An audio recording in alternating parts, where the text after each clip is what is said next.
Good day, friends. I hope you're doing really well.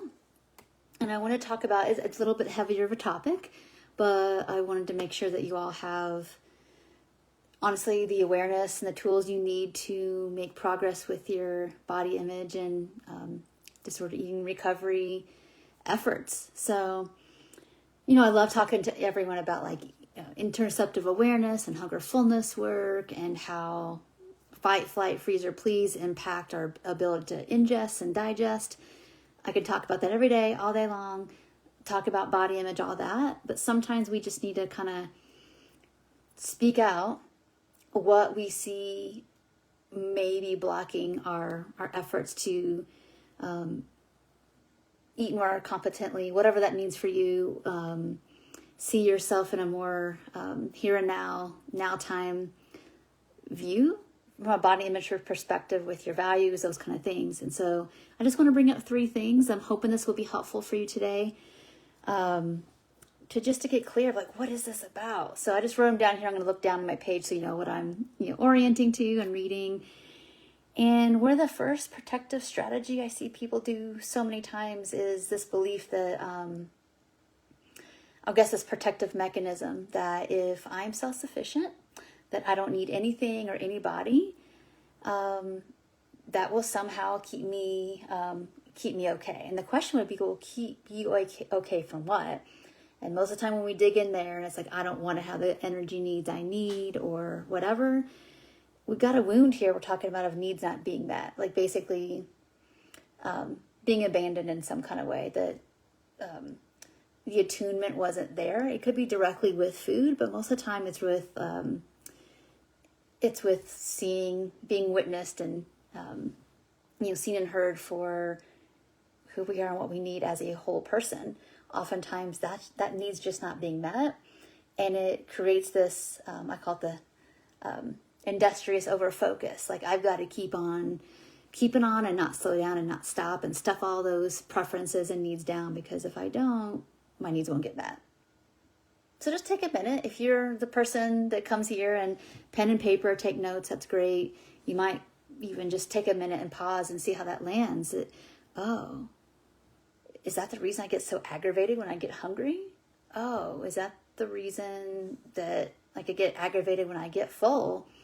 When I get full, it feels one tank is filled, but the other one's still not filled. The physical needs are met, but that bowl of my heart that has needs met, it's not. And so I keep eating and I get aggravated when I get physically full. Maybe that's what's happening for you. Another protective mechanism I see that really hijacks people's ability to eat in the way they want to eat is hypervigilance. And hypervigilance stems from trying to make sure and to stay ahead of the bad thing happening again, whatever that was, or whatever that continuously was. So hypervigilance is just your heightened senses to be able to read situations and anticipate what's going to happen and do a lot of just-in-case behavior that something bad will happen.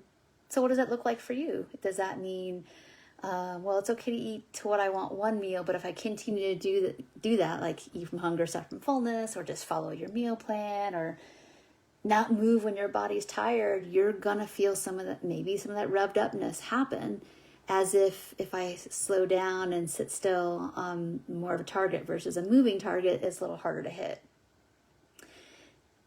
So I'm not curious, it doesn't mean it's physical that I'm talking about here. It could be anything, but just trying to stay out ahead of things, right? To make sure that something doesn't happen. Okay, so that's hypervigilance. That does make it really hard to be authentic in the moment about what you want and what your body needs, and whether it's food, sleep, connection, play, a different purpose, keeping track of even what the point of recovery is for you. Okay. And the last thing I want to mention is that a protective strategy or mechanism of perfectionism, which really just turns into being a performative person, is usually about the wound of rejection. We get rejected, and then we do a lot of self-rejecting. Then we get into this spiral of anticipating future rejections again. And that leads us to be very inauthentic and performative. Like, we learn to want what other people want. We learn to dress and act and exercise and eat and do all the things that other people are doing, and we lose track of ourselves because we just have this belief that, like, oh, something must be so wrong about me because that's the reason I was rejected. And so let's avoid all that authenticity so that that doesn't happen to me again. I don't get rejected again. So I see and like I said, I knew this was going to be a heavier topic, but I think it's just really important. I think things have been heavy right now. And if we kind of check out from what's holding us back and don't look into it a little deeper, despite the fact I know that when we start looking at this stuff,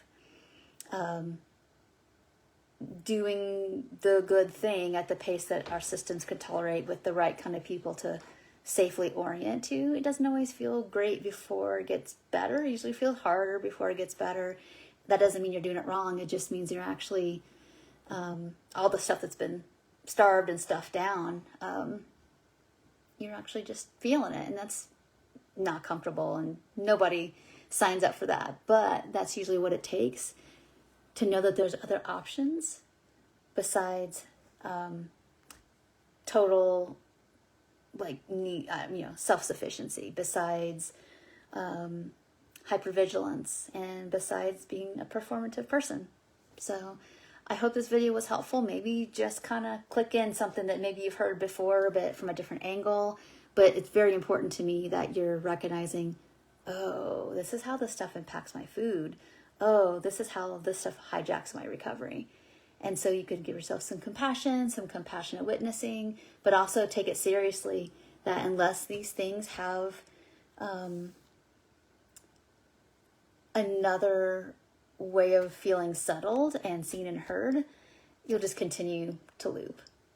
And that's what's really frustrating about recovery, is that we know a thing here, but we feel we get kind of hijacked and stuck here. And stuck, remember, always means part of me wants to go forward and part of me wants to stay where I am, if even go back, because of these things.